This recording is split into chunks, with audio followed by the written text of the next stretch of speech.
I can hear you. Can you hear me? Okay, my job is not to move around too much because this boat makes a lot of noise when Okay. Yeah. pivot. But also Pivot. you're sitting in a boat. Pivot. I'm so sore from yesterday's workout too. It sucks out loud. It's okay. It was a great workout. I was in a terrible mood because I'd woken up like an hour and a half before my alarm. That sucks. Why? Why would you do that? I don't know. Because they were just like, yeah, not today. No. Oh, I know why. I know why. We're adults now. No, because we're going to release 2 badass songs. Woohoo! I am pretty excited about that. But so I go to the workout because the trainer there, yesterday was his last day. He got deployed and he went, like yesterday evening, he flew to United Arab Emirates, like you do. So I was like, I'm not missing his last day because he's pretty cool. And he always puts, like, he's the only one who puts on what is called the classic rock station. 80s music. But right, is exactly. like the romantics. And it's so painful. Yeah, we're old. Me. And, well, I can. yeah, I'm shut okay up. with it. I don't mind too much. I don't mind too much either. So, but I don't love it. Yeah, like I'm not super psyched that I'm turning 46 in a few hours. Oh wait, when's your actual birthday? I was born at 5:50 p.m. Central Time. Happy birthday! I can like tell you now thank instead of just posting it on Right. your Facebook page. So I just got a text. Happy birthday to you. Happy birthday to you. Happy birthday I to you. just got a text message from There we Kristen go. I feel Lovett. better now. Oh yeah, she and I talked. We Oh, talked. no shit. Actually, she was the person I tested this with yesterday. My whole rig set up. Although she was doing most of the talking, so I'm like, Kristen, love it. yeah, like I had nothing to work with. She told me that I should have an epic Matt Damon level of awesomeness today. So a few years ago, she and that's I every day. had we called it the Midlife Crisis Movie Marathon Weekend featuring Matt Damon, and we got together and watched only movies that had Matt Damon in it. And we're working on round 2 because we can't do it annually. Apparently, it has to be like tri-annually or whatever every 3 years is called. Okay. Yeah, so we're working on the next one. We just we live 2 hours away from each other. We can't figure out how to spend 2 days without everybody else demanding our time. So, okay, so I just watched one of the Bourne Supremacy movies, and I watched them all out of order, and now I'm really confused. So true story. Like I guess 15 years ago when the actual first one came out, which was What was the first one? Wait. It's not the one that doesn't have him in it. There's one that doesn't have him in it. it has Jeremy Renner in it, and it was okay. And it was awesome. Yeah, I like that one. The Bourne Identity. I think it was the Bourne Identity. Is that the first I think one? the Bourne Identity is the first one. I have a computer. I can look that up. Well, there's Supremacy, Identity, Rotisserie. Bourne series. And what's the fourth Did you one? say rotisserie? I did. The Bourne Rotisserie. Rick, are you coming in the boat with me? Right. Hi, All right. So Bourne Identity, and it was 17 years ago. And yeah, my dog Sorry, is locked out too, for the record. But I got a cat. He's right, right, here. cats won't be denied. So in 2002, we went to because that was back when we didn't have kids and we could just go do whatever we wanted all the time. Stuff. Exactly. So we went to see some other movie. I don't know what it was, and the trailer for the Bourne Identity played before the movie. And I sat there laughing so hard. I'm like, what does Matt Damon think he's doing? This is so stupid. He's going to be ridiculous in it. And then like a few months later, the movie came out and we're like, oh shit. That was amazing. Like, so, and I'm pretty sure we watched, of the Bourne movies, we only watched one because we had limited time and we had a lot to get through. You've got, you go back to School Ties and Good Will Hunting. Wait, I made her watch. He was in School Ties? Yeah, he was. No shit. What character did he play? Like one of the idiot frat boys? I'm pretty sure he was whatever? one of the idiot frat boys, but hold on, let me. Wow, he must have been young as hell. He was then. like a teenager. Jesus. So. Wow, I have to watch that again. Hold on, here we go. Amazing. Early career. Ba-ba-ba-ba-ba. He had a single line of dialogue in Mystic Pizza. That was actually his first movie. Okay. School Ties. It doesn't say what his character name was. I wonder if he's in the. But I'm pretty sure he was in the fight scene in the beginning, maybe. I don't know. Yeah, I'll have to go back and watch that and look for him. His character is Charlie Dillon. Sorry. Charlie Dillon. Charlie Dillon. There. Okay. He was part of the crew that was like the cool kids. So right. So right. Anyway. Okay. Yeah. So oh my goodness. Sickety sick. All right, so movies. I can't I remember movies. Pull up the notes because I can't get to it and it's irritating me. Hang on. Let me find him here. Oh, hold up. Here we go. Hang on. Thank you. Happy birthday. I know. Oh, here we go. Topics for podcast. 1, why? We should talk about why. 2, how we were forced together. 3, why these songs. 4, where Toots came from. So here's the thing about. All right, so let's table why for a few minutes. Let's start with how we met and were forced together. And I put it that way specifically because the likelihood we would have if it weren't for that particular show, because if you'd played in pit band for Fiddler on the Roof, which was the show in our freshman year, I'd have met you then. I did, but I was a percussionist. Right. Well, it wasn't a band; it was an orchestra. So it was an orchestra, exactly. It was a bunch of band geeks that are all diluted by other band geeks. So, but I didn't meet you. But Godspell. The nature of it, the tight little band. group of the tight little group of actors and the tight little group of the band, like it's a completely different experience than what you get from. Yeah. Oh, totally. I mean, I did it years later. The same kind of thing happened when your mom directed Children of Eden. Toots. I still believe I called her your mom. Good Lord. No, I didn't play in that. I played in. Oh hell! What did I? play in? Right. Okay, that's right. Jesus Christ My mom Superstar. directed. Right. Remember Jesus Christ? I think she did. Whatever. Well, she had something to do with it. I don't know. I thought she directed it. But I played in that, and there was a bazillion people in a pit underground. And then the next year, I did Hedwig and the Angry Inch, and there were 6 people, and we're all on stage. And I still communicate. I still hang out with those people online. I mean, they're all back in Delaware. But I mean, I still talk to them constantly, and I think you're right. Yeah, tops. I mean, there were 10 cast members. Godspell had, and there were a dozen and a half you and people Andrew and Biscuit and Dave Acord. There you go. I was like, who played bass? And then Mr. Arrington played piano. Dave Acord played bass. And brother brother Paul.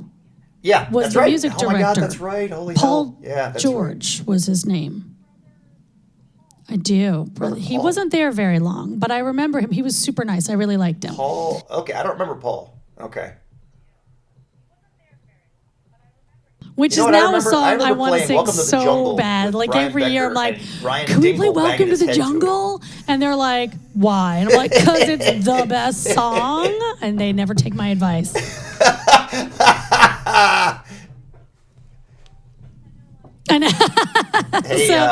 Well, the funny thing was, I'm right here. The funny thing was last night. So we watched the Spider-Man movie last night because it's the birthday weekend, and I'm like, on Friday night I would like to have a nice, peaceful dinner and watch the new Spider-Man movie because I haven't seen it yet, and it came out on demand last night.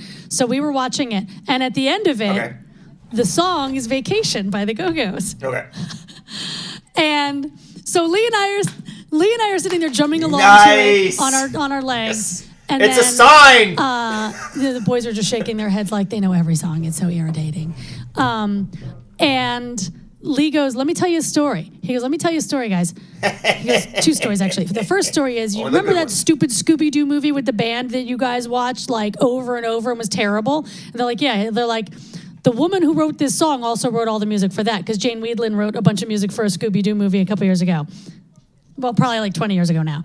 And then the other thing was that he goes, for years, your mom was telling the band, you need to play songs by the Go-Go's. You got to play songs by the Go-Go's. And they're like, that's stupid. No, we're not going to play songs by the Go-Go's. And then they did an all 80s night. And so we did that. We did Vacation. And he goes, the place went crazy, just berserk. But one of the things that kept happening when I was in the band was that I would suggest songs and they would be like, that's a stupid idea. Why should we play that song? And I would be like, because people love that song. That's my superpower. I can tell you what songs people are going to want to stay and listen to because they're awesome songs. And frequently, they're even fun for us to play. Playing boring songs is the worst. but playing only exciting songs for Yeah. musicians is not great for the audience. Right. You got to find that sweet spot.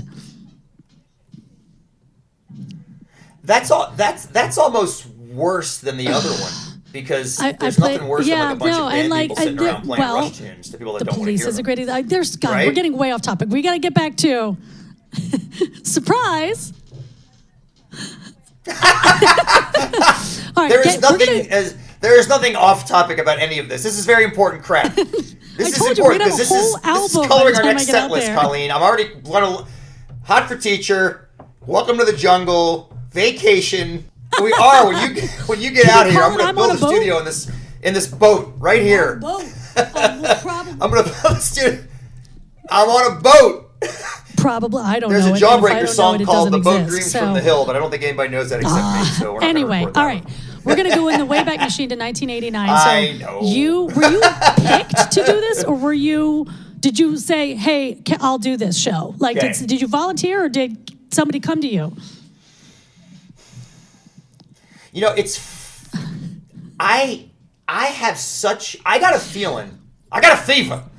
feeling that the reason No, can I don't think so. Can You didn't- podcasts be it's sued by the FCC Usually, for copyright infringement? I don't know about that. That's not where I was going. If I quote Christopher Impressions. Walken. Impression. Oh wow! You're going to be wearing gold-plated not diapers. infringement scenarios, so you're okay. Okay, yeah, exactly. Get on the chopper. Okay. Get out! We got to go. You don't want to live. Oh my God. We got to go now. Oh my God. I think what I'm going to have to create for this podcast is a time accompaniment. If you want to hear We this, should have skip like to a this big timer timestamp. going so we stay like somewhere on track. Right, but anyway, so you have a Holy feeling.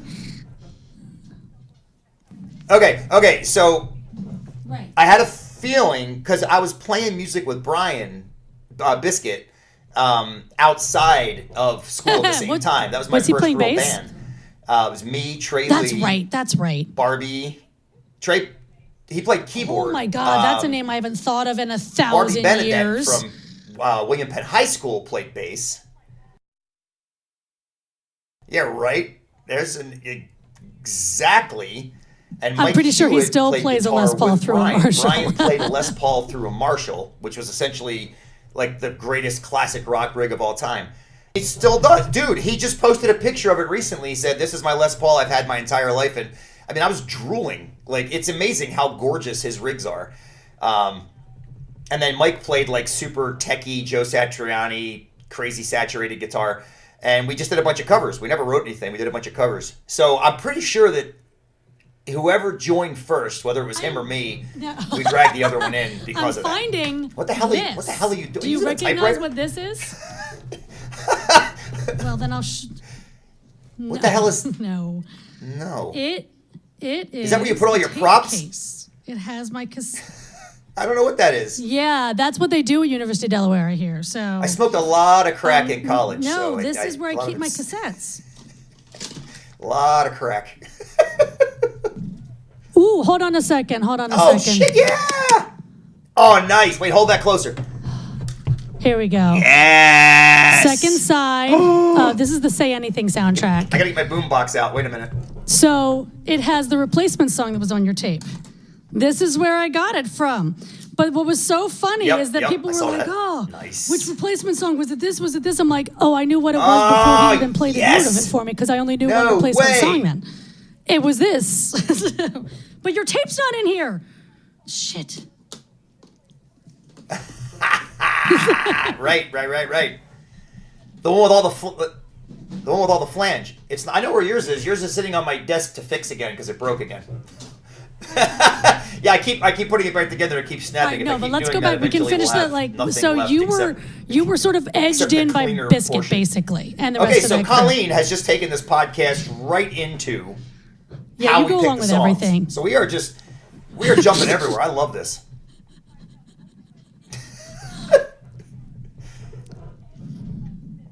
Well, or I edged him, but I was pretty passive, so I'm pretty sure that he probably. Because I mean, honest to God, I have was no doing the recollection play. of how there that are band was put auditions, together. and it's I know how I got there because I had to audition and beat other people for the role, and I got the most boring song. Sure.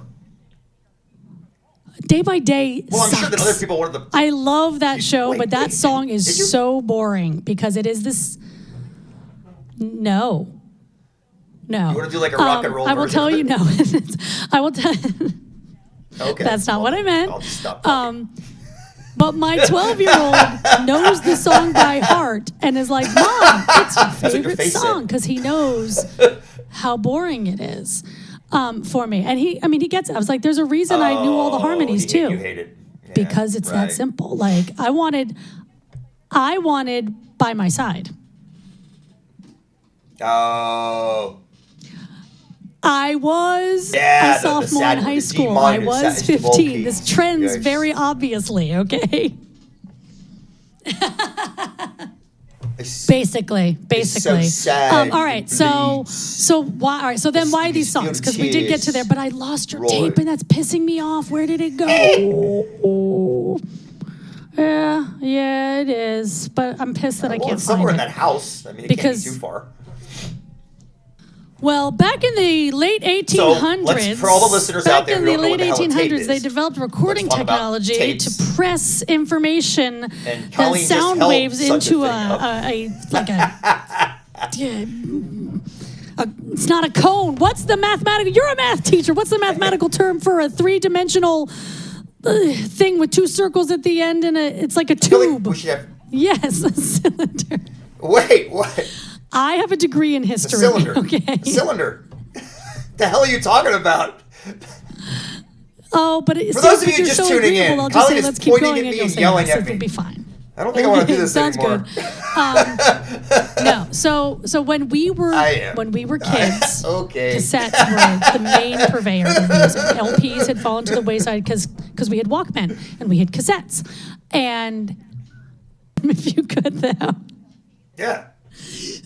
I've got my backpack for school Yes, and my you can't backpack walk for with a music. 12-inch So record spinning on your back. intended it to be heard. There are certain songs that I only want to hear from And it LPs. sounds better though. that way. Right. I know. It's like so warm. I'm pretty and sure like, you've done all the some vinyl pops releases, just add Sean. to the ambiance. Yeah, dude.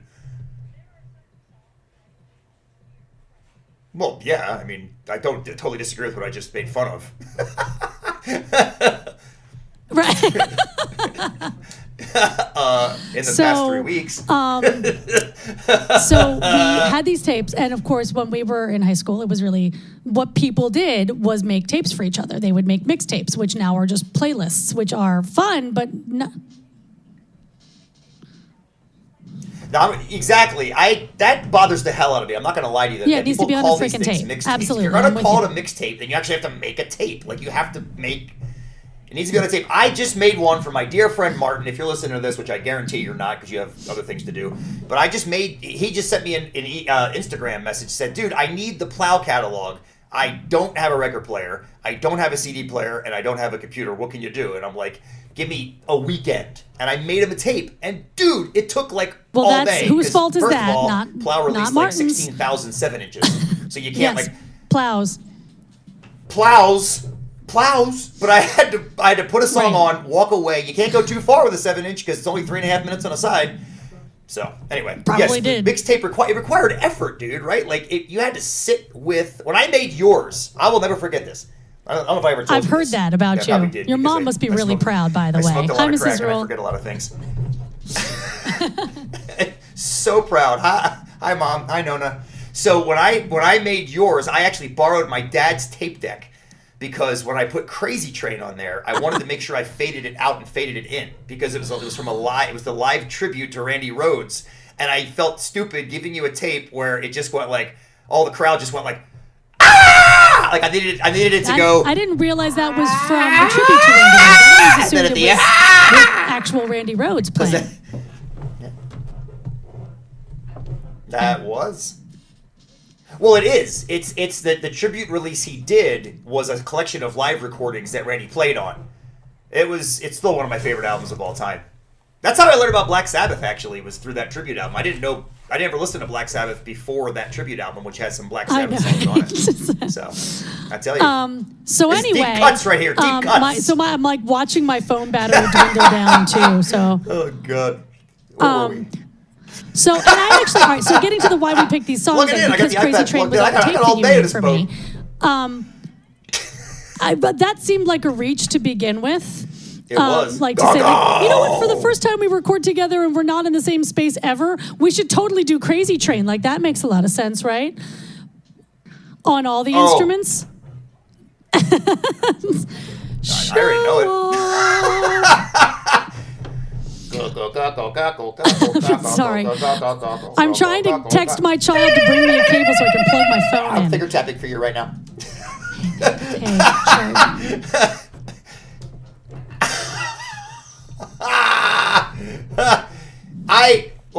I think that's the thing, is like one of my favorite parts about trying to rebuild your mixtape was remembering all these songs, because the case is, I don't know where the case to your tape is. I'm sure it's around somewhere in this garage, but going through and I don't think it's in the boat. Well, it might be in the boat. There's a lot in the boat right now. I got a blow dart gun in the boat right now. We can use that in the next album if you want. Hold on. Drew's about to come in. Well, it's hiding from the cats. You can ignore that sign. Come on in. But like, hey, buddy! You're in my earphones. Ignore the sign. Ignore the sign. She really didn't mean it. Good morning! Oh, you're in your ears. That's right. We are so legit right now. So yeah, I mean, like going through that tape, that mixtape, and hearing all those songs again, what's so funny, because I had forgotten so many of them were on there, and they've become songs that have just become part of the fabric of who I am as a musician and who I am as a songwriter, even. Yeah, I mean, like hearing the Simple Minds song just makes me so damn happy. That's one of my favorite songs of all time. Mel Gaynor's drumming has influenced my drumming as much as somebody like Stuart Copeland has, probably just because I sat in my mom's basement, and tried to learn that drum fill for hours. Did you and ever hours. take And lessons? The first time you finally get it, you're like, holy hell! I can play the drums! Yeah, I took lessons from, I was in 5th grade, and I took lessons good drum with, teacher. Vincent Marinelli, who played clarinet in the Delaware Symphony. But he taught me, right? Good drum teacher. He was an awesome drum teacher. He taught me how to read music, and he taught me how to do rudiments. He knew enough drumming to do a snare drum rudiment, so I learned that from him. And I took from him for 2 years, and then he passed me off in 7th grade to a guy named Bob Brown, who taught me how to play kit. And I took lessons from him off and on for like 2.5 years. I would go play with drums with him for a while. He taught me how to like play swing so I could play in the jazz band at Sally's, which probably, honestly, to answer your question about how I ended up in the pit for Godspell even better, now that my brain is waking up and the coffee's kicking in. You're right, the coffee's kicking in. I guarantee there was a crew of us that did pretty much everything. Like, I was the quintessential band geek. Like, I think that phrase gets thrown around a lot these days, but like, I was in jazz band, I was in marching band, I was in pit band, I was in concert band, I was in wind ensemble. You know, we made other little bands to play at things. Like, that's what I did. Like, that's the fabric of my musical DNA was. So chances are, I just happened to be in the room when Mr. Harris was like, yeah, we need a band for Godspell, and I probably didn't walk out of the room to take a leak fast enough to end up in the band. So, I mean, you know, if you kind of put it all together, if you put it all together, no, seriously, honestly, I can't no even remember memory who of else anybody else. was I playing know drum set other people played drums. There was in marching 89. band. I mean, Joe there Butler, were at least maybe, 4 quads, Joe right, would- in the marching band. Right. Well, okay, let me think. I'm just trying to think of who played kit in 80. Mike Carr, who was one of my drumming heroes. He Right. could have easily played drums in Godspell, but I don't think it would have been his scene to do that. Yeah. The other drummers that were playing drums at the time probably didn't play drum set well enough or comfortably enough to be able to handle something like that. Because Godspell, you got to play the drums, know the music, but also be watching for cues. And as it turns out, that's what you were, that's a even lot. though you It's didn't good know for it an at the ADD time. mind. So I think I fit the bill pretty well for that. So hold on. So I didn't know want to tell until you one many, very many years specific later. memory Here I have am, of ADD, sitting in a boat. those rehearsals, especially when the full band started showing up to all the rehearsals, like the last 2.5 weeks or so, you guys were there at every rehearsal because we were doing full run-throughs and it was the easiest way to do it. And you were, you're not a quiet drummer. You know this, right? Like, but I don't remember who asked. Somebody asked. That is such crap. I can't. You're absolutely right. Absolutely. Sorry, I just got a text pop up on my screen from my son. Somebody sent you flowers with a picture of it. I think I need to make sure they understand that do not disturb also means texting me. So you showed at least. I know. Of course, I also didn't have a microphone. We didn't have to worry about this in 1989, Colleen. None of this crap existed. It was actually the first time I held a microphone was Godspell. You didn't because you're allowed to. Because we had the 3 wireless mics. Oh, yeah. And Godspell. No crap. It was obvious that I already like naturally knew what to do with the microphone. So you were showing us how you were dampening the volume in your drums and the like giant thick sheet of like egg crate that you had inside your bass drum to keep it from overpowering everything. And that was like the first sound lesson I ever got was like how to dampen drums and stuff like that. Okay, just so you know, I don't know if you can see them or not, but those drums I have a drum set there. in my closet downstairs, but it's like I have never had another drum set except that one. Yeah, you did. So that's awesome.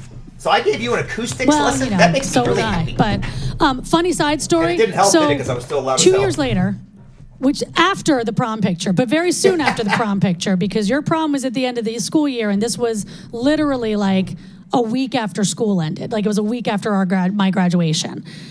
My grandparents had their 50th wedding anniversary, and all of my siblings came in, of course, for this because it's their grandparents.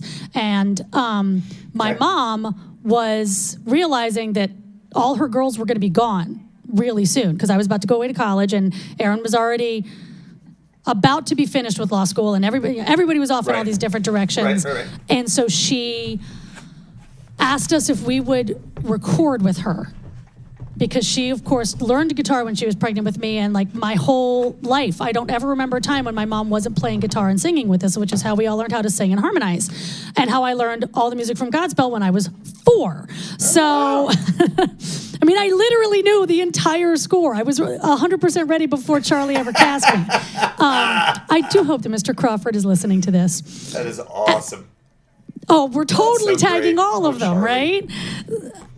I know, right? I'll make sure to tag him. Hi, Mr. Crawford. We're saying really nice things. I swear. It's good to talk about you, even though I can't see you right now. But I'm picturing you on that. Well, if this works, we can start stepping up our game. We got baby steps. So, I do, and it says Master. Oh my God! Underneath. You have a Metallica themed Jim Henson shirt on. Oh. Hold on. Oh my God! Stand up so I can see that.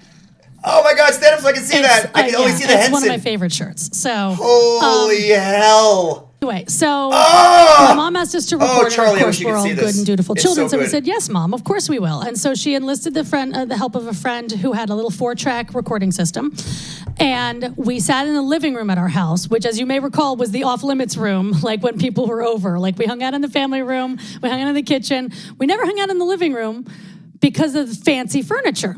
But we recorded in the living room. No, I think it was just a generational thing. Because Lee's family was the same way, as it turns out. And they were not Italian and not from the Northeast. So, I think it's a boomer generation thing.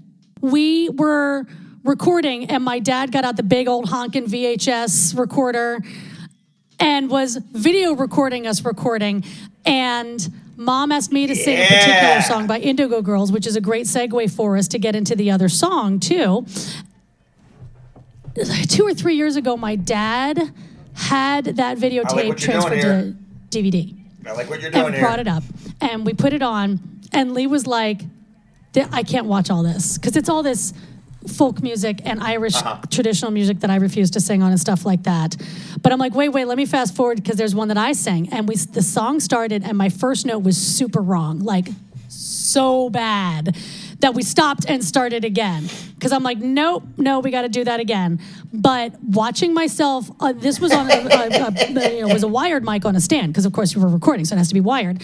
And all my affectations from when I was in Gonzo's Nose and beyond was 100% there when I was 17. It was hilarious. Shoot, we have a poor connection. That's awesome. Oh, there you are. That's great. Dude, we're that old. Well, I mean, hell, by the time you're that old. We are that old, so. Yeah, I'm here. I got the same thing about a minute ago. Yeah, but like, think about how important those like 2 or 3 or 4 years, maybe even 5 or 6 before 17 are for your development as a musician. I mean, it's like, I think about that all the time, because Max loves listening to music. I mean, he just does it all the time.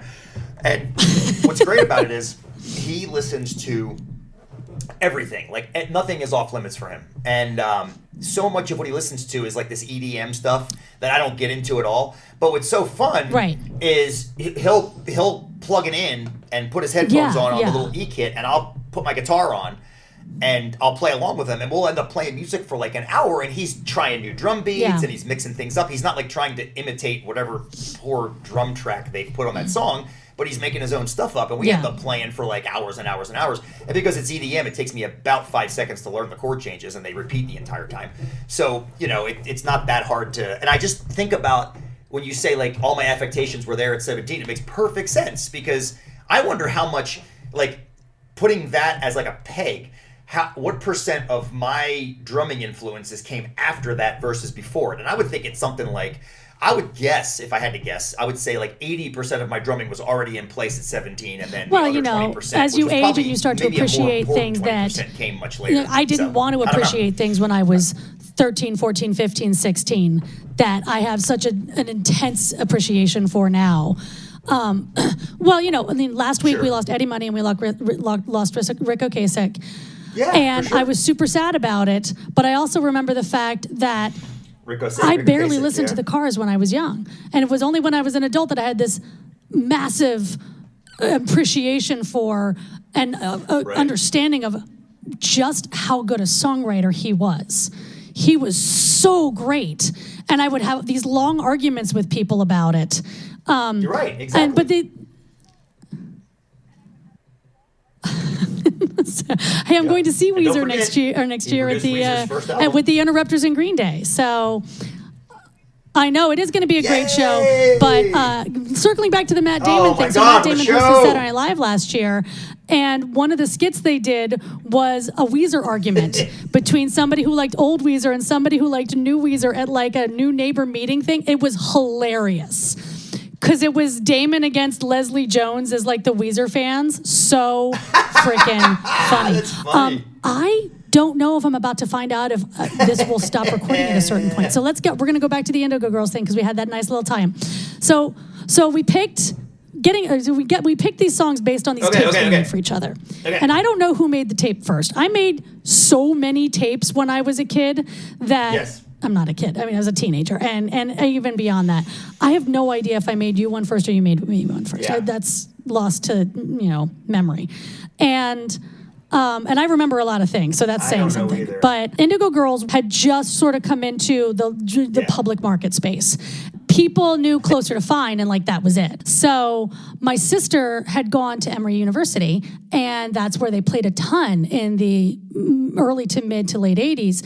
So she saw them all the time. She knew all these other songs that they played, and they had this song called Cold as Ice.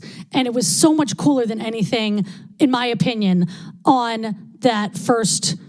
another release prior to their eponymously named album. And I love that album, but this particular song, Cold as Ice, was so much more rhythmically interesting. And one of the things I've learned about myself as an adult is the songs I love the most have these really intense rhythmic components. Sometimes it's drums, sometimes it's piano, sometimes it's bass, but it's not the awesome guitar licks. It's not like rhythm is like when a song is rhythmically fascinating, that's when I'm like, I love that song. Like, I don't really love Led Zeppelin almost at all. Like, I'm like, I know what they did, but I don't love Led Zeppelin. But if you put Fool in the Rain on, I'm like comatose because it makes me so happy because it's just such a rhythmically fascinating song. So, such a jerk. Would you say, you could sum it up as the rhythm is going to get you? So that's going to go on the album too now, Sean. Have fun with that. Oh, my God. Oh, I'm sorry. I have bongos. I can bring them. I'll get some congas. No, dude. So yeah, bring them. Check them in your life. No, dude, seriously, you just mentioned one of my favorite drummers of all time, and I totally get. I find so fascinating is not only I love that song so song much. "Fool in the Rain." I love that you mentioned that because I was just talking about that with another drummer. Because Jeff Porcaro, who played, I do. How can you not, right?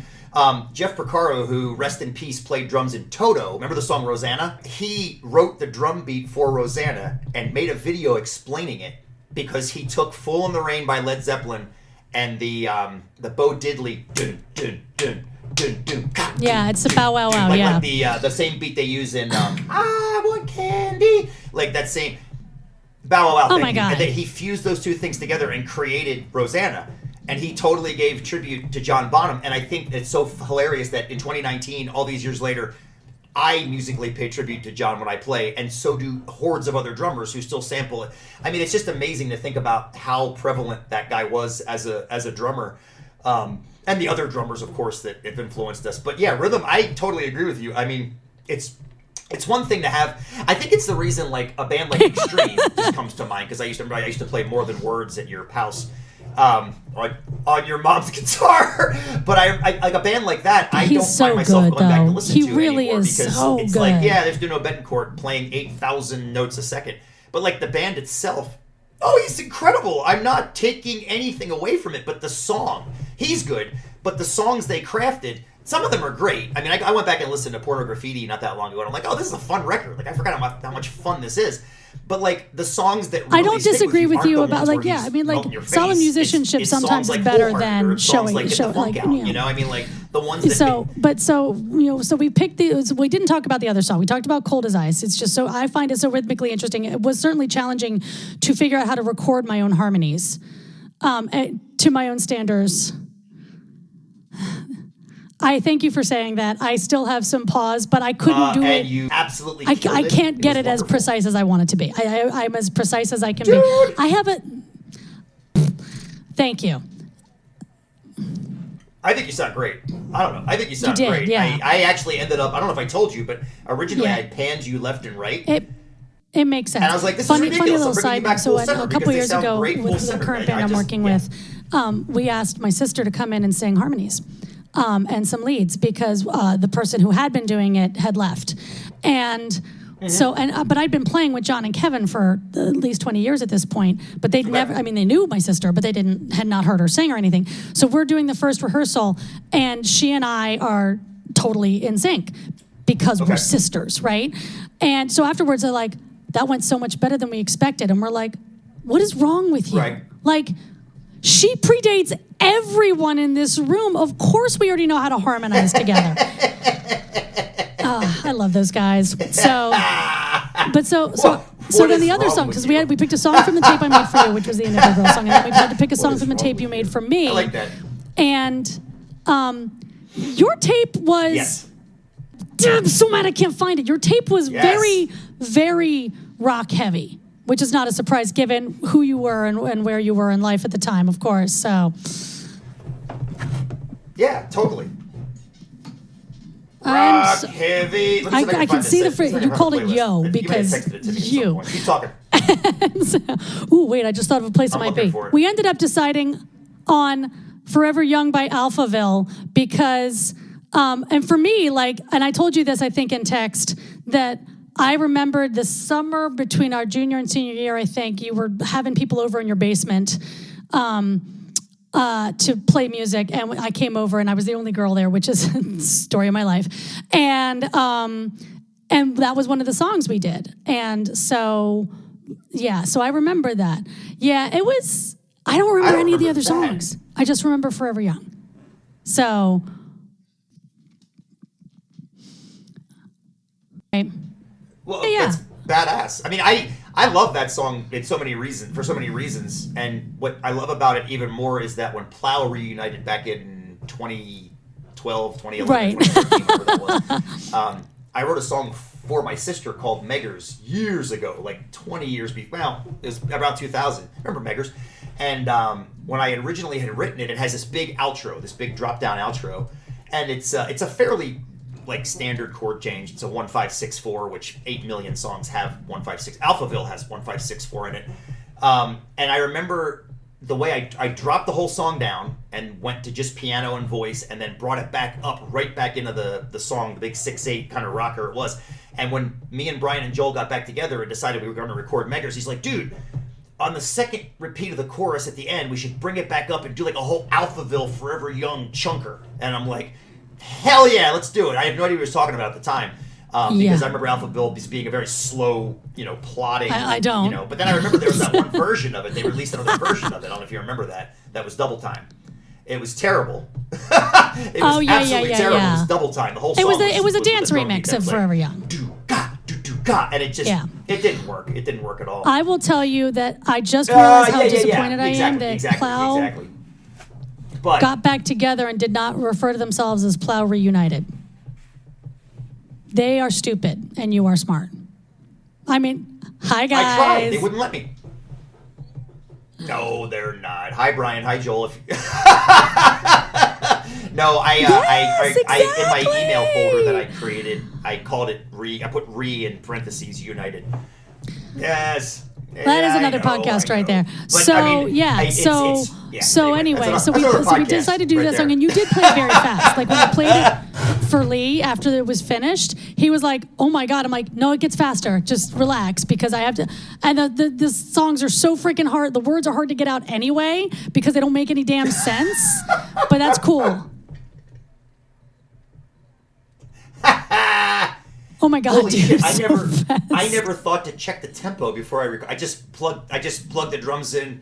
I just plugged the drums. I know, right? I know it's shocking to think that I played things too quickly. If anybody that knows my drumming, apologies, sorry, Mike Jordan, but I remember I didn't. Yeah, no, it was. See, I don't remember anything. I don't remember stopping to check the tempo. Yeah, no, and actually, because I'm using the same program to record this, I was like, it's telling me that I'm talking in C major, just in case we needed to know. Yeah.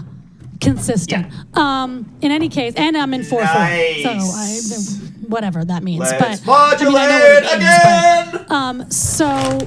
So apparently there's something perishable downstairs. So I need to start wrapping up here. I don't know what it means at all. But I know I'm really a little afraid. Okay. But the one thing we haven't talked about was where the name. The whole point is that's supposed to be evergreen. The way we came up with the name Toots, which is like such a great story, but no. Toots! She can't hear you right now. Toots! Toots! If I say it loud enough, she will. And also the Appalachians, apparently. My voice will transcend Rocky Mountains. Toots! I wish you could see this. Those aren't even mountains, those are foothills. Like, I wish you could see the sound image on it. It's going to be totally clipping. See, I learned a lot about sound in the last 25 years. So back in I learned nothing apparently. Back in 1990, either late 90 or early 91. Was it 91? Okay. You don't know. You were a part of this. Okay. This is basically your fault. I just heard you say but, one, so no. I held up one. Realistically speaking, this is technically my mother's fault. Let me let you finish your story so I know. At my house, I was on the phone with you. Oh, I was on the phone with you. Got it. And as children of the... Oh, my God. But the phone upstairs was right outside of my room, and I could take it into my room. I was probably on my mom's wall phone. So I was on the phone with you, and my mother, as mothers are wont to do, picked up another line. Another handset in another room. And she...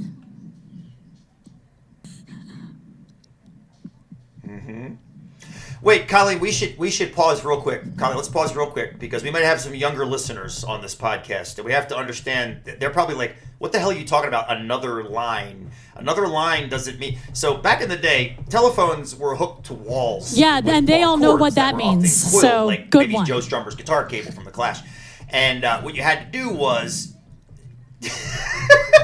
Hey, I got my references. I'm One so phone hip, number. it hurts. It's you could actually have the one entire phone house number, but you could on have the same- 4 or 5 talking or to the 6 or same 7 people at the phones same all time. connected to that one phone. If you had enough phones. Phone number, and if you picked up all the different handsets and held them to your ear like a normal person, you all heard the same Exactly. conversation. Joe Strummer's guitar cable. Jesus, At the dude. same time. Anyway, Yep. so my mother in the kitchen knew, because I am me, I was on the phone, because generally speaking, if I was awake, I was on the phone.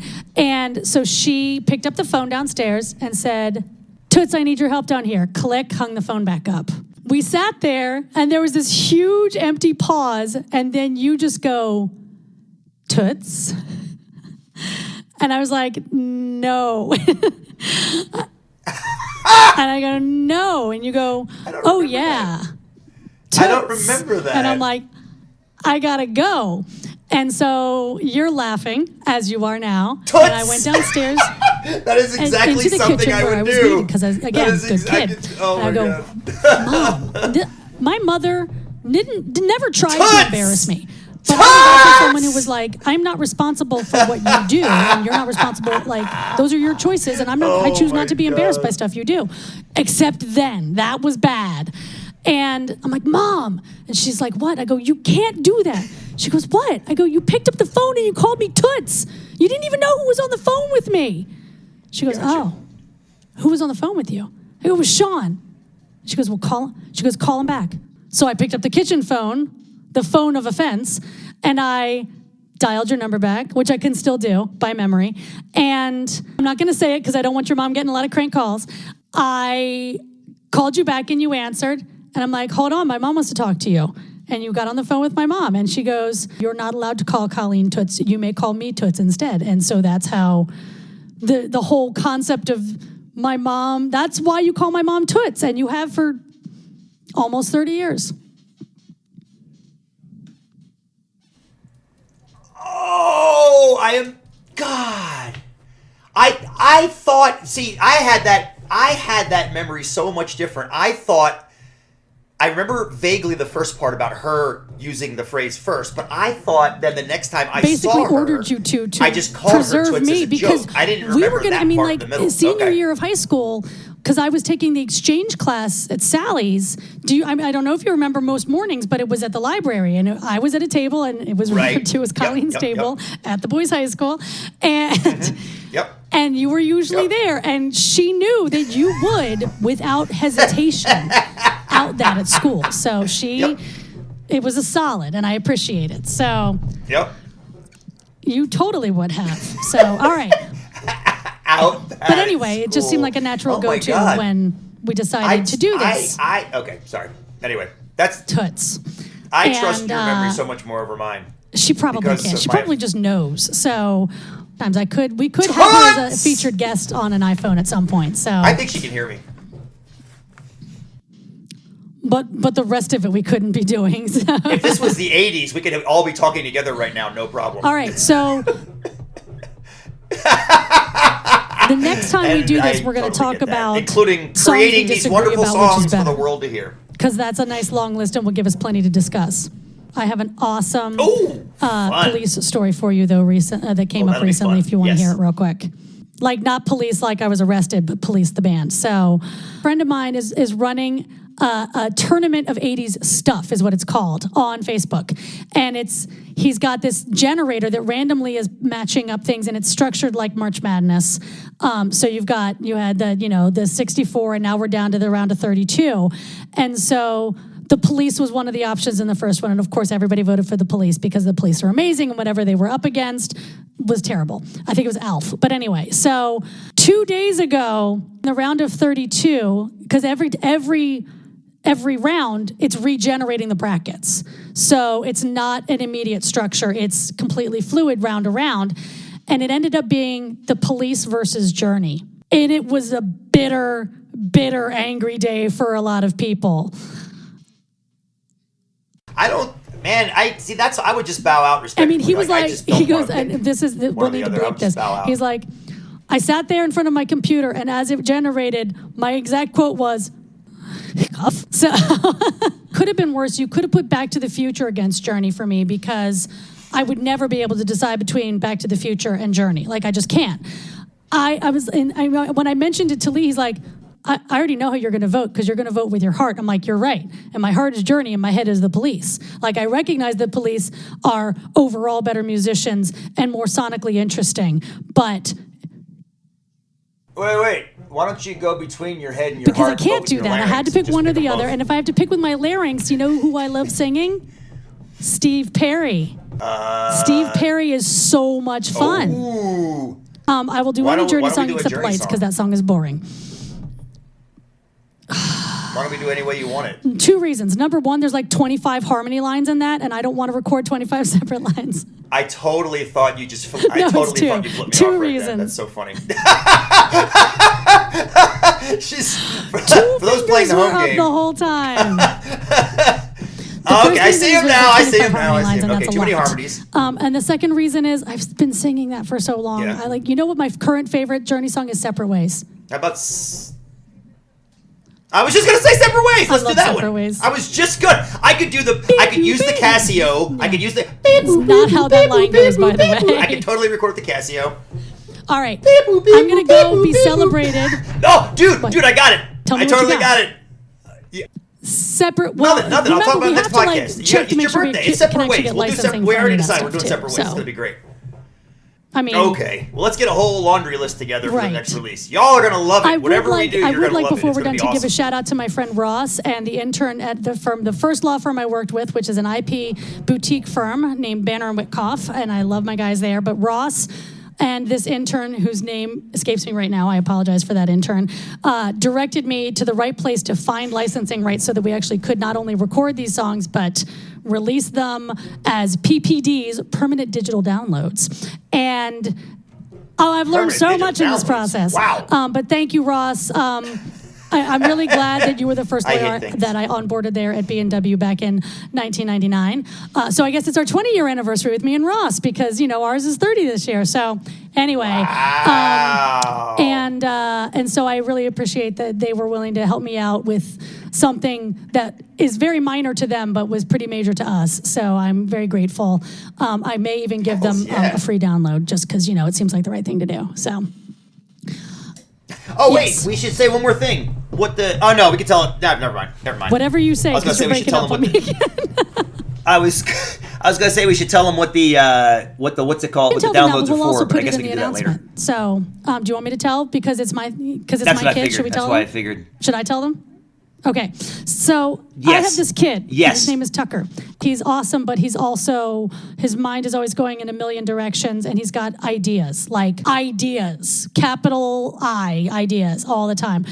And he has been fundraising for the last 2 years for an organization near my house called Homestretch, which works with individuals and families who are experiencing homelessness. And their program is about a 2-year program where they provide housing for these individuals and families so that the kids can be registered in the public schools. And the parents can work on finishing their education, getting their degree, getting whatever their certification that they need for their work, or finding their work. And it's about a 2-year program where they gradually transition from relying significantly on the program and the support that it provides to independence. And so that's his thing. He has always had a very soft spot for homelessness, and this is where he decided to direct his efforts.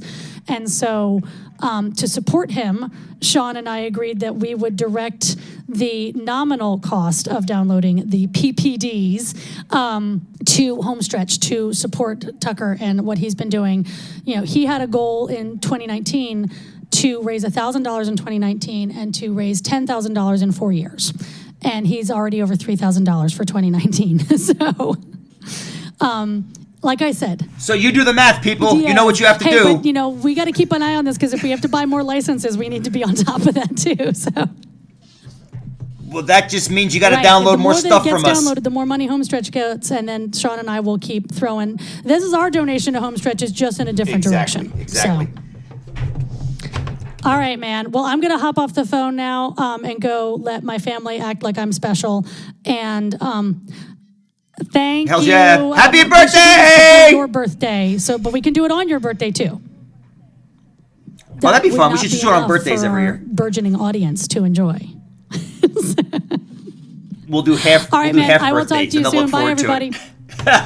everybody. Later.